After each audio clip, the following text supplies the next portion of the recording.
Welcome to First Issues. Moving up positions is always a goal for corporates who want to one day hold executive leadership posts. They work hard, putting in long hours at the office, going the extra mile trying to help their colleagues, even sometimes doing their jobs. Unfortunately, this opens up many to being overextended and in some cases being taken advantage of, especially by those senior to them.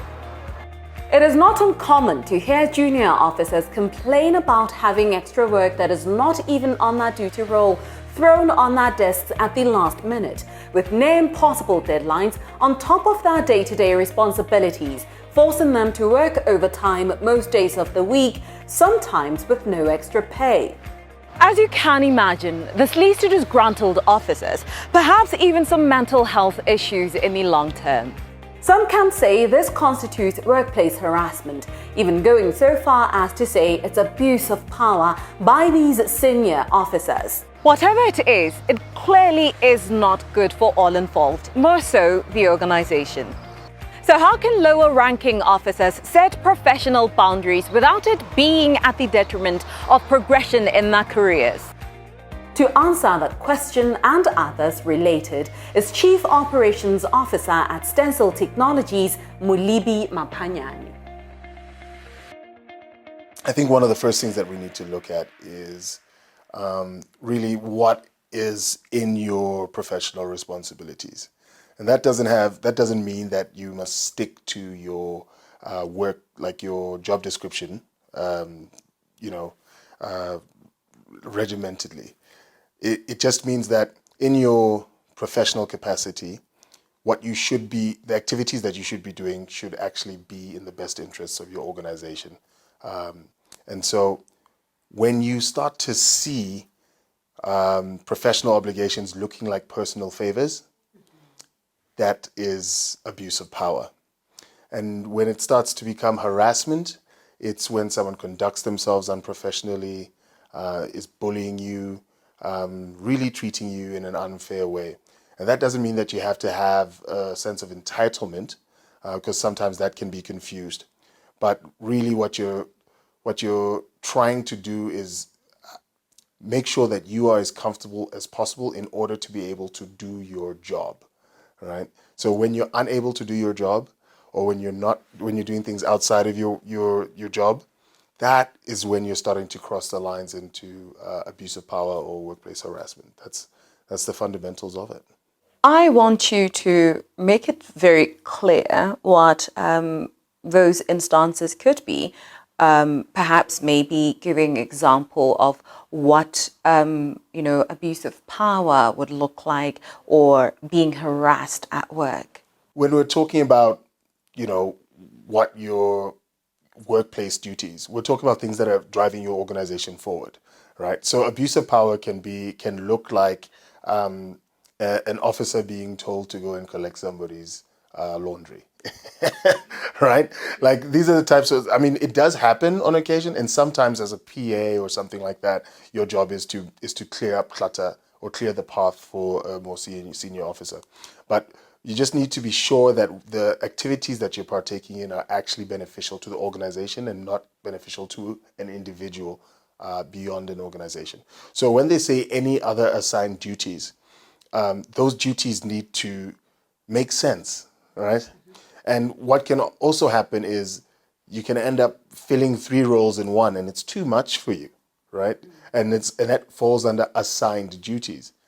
That's, you need to be able to gauge your capability to perform your primary functions, because after all, that's what you agreed to. Where can one draw the balance in knowing when to go the extra mile and recognizing a potentially sticky or pesky situation in the long term? It is key to really have to find that balance, and that balance can often happen in conversation. The assumption is that you're actually in a positive workplace where people allow you to have those conversations with them. But the most critical thing that you can do is communicate early what your commitments are and certain things that you have to do in beyond your workplace. And so when you have those discussions, it's already been agreed. It's not a surprise to anybody that at lunchtime you have to go and collect your child, for instance, or things like that. And so when you have to go the extra mile, there's two critical factors to take into account. The first is this good for the organization? Is what I'm doing having an effect? Is it good? Is it critical that I do this? And the second thing is it detrimental to you, right? Is it going to harm you in some way? And that harm is what you need to be aware of. And if it does harm you, that harm needs to be communicated, but also in a respectful way. So sometimes what that looks like is saying, I have 3 assignments and I have this commitment.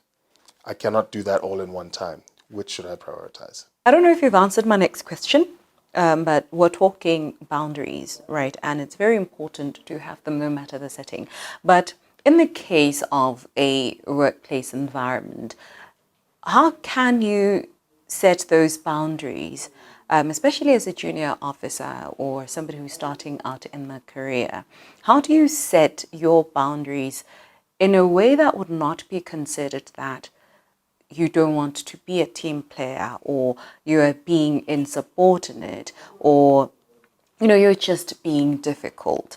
Because sometimes when you say to people that I can't do something, they feel like, especially with senior executives or senior managers, they feel like you're being insubordinate. So how do you go about setting those boundaries without jeopardizing your prospects of furthering yourself in your career? Everybody wants an eager worker, somebody who doesn't say no, somebody who's willing to learn. So the critical conversation is always around keeping your superiors aware of what is on your plate.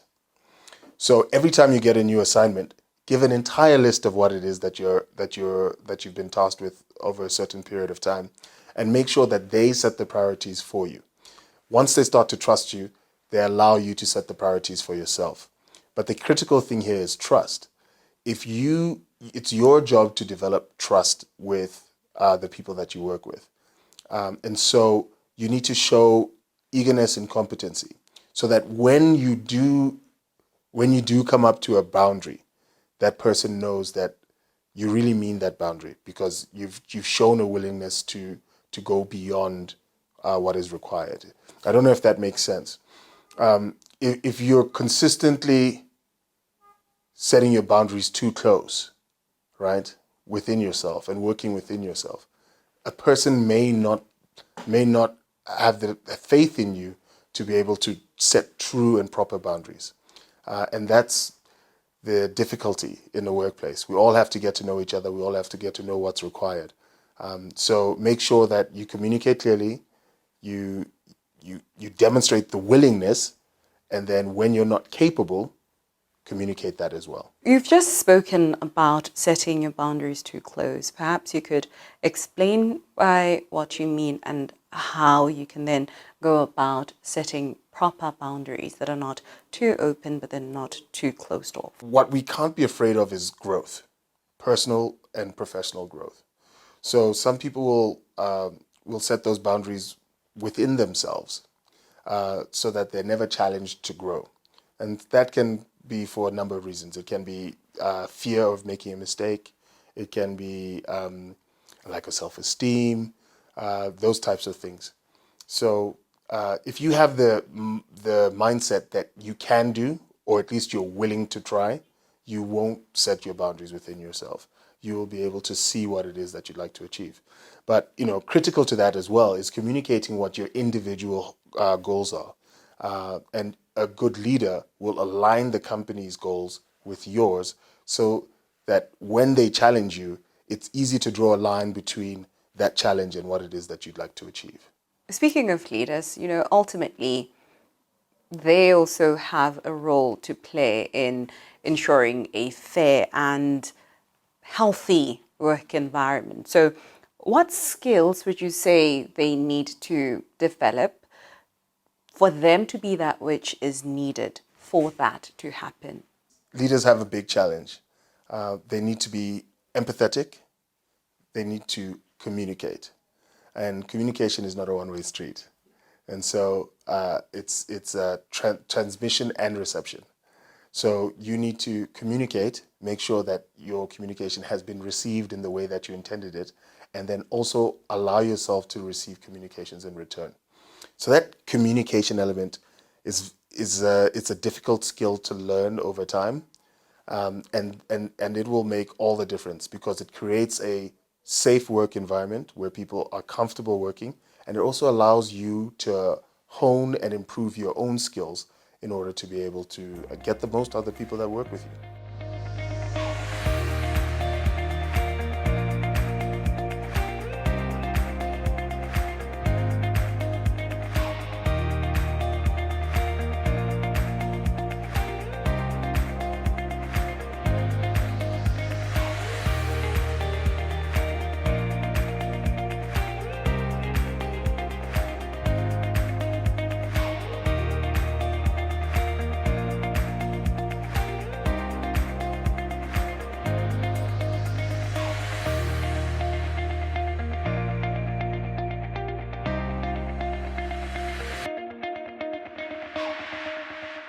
This program was brought to you in association with First National Bank of Botswana.